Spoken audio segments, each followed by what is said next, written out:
And I met Amanda on the phone. She was at the time finishing her undergraduate degree in science at Brown University in the US.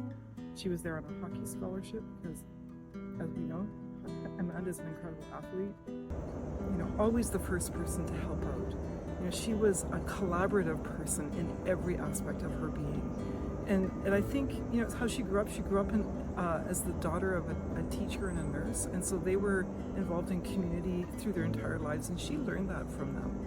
And then as the captain of her hockey team and the pitcher of the Canadian national baseball team, she as the captain obviously understood the importance of team and collaborative, and she brought that to her research.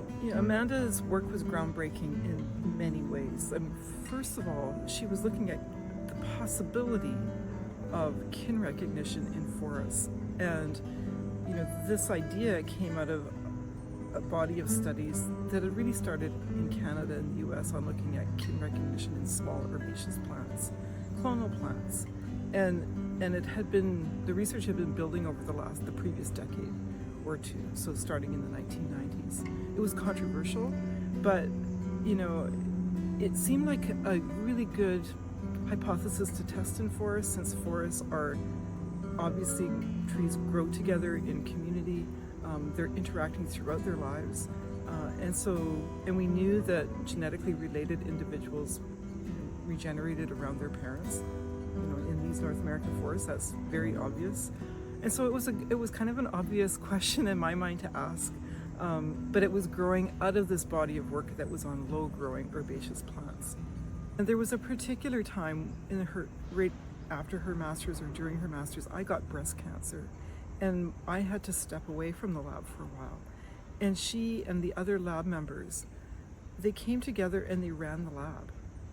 Without their leader there. They took over that leadership, and she was certainly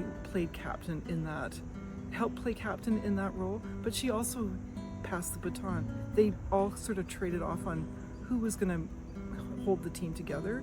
So that was a very warming testimony to Amanda, and it speaks to, in forests, that's what trees do too.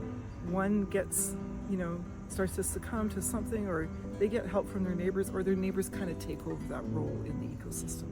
That's a very complex process, but there is this shifting of roles in ecosystems as strength and weakness show up at different times in the life of a forest and the life of us in community. An important way we can honor Amanda's legacy and what she embodied and stood for, community and leadership in community, is to create a scholarship fund or an award fund.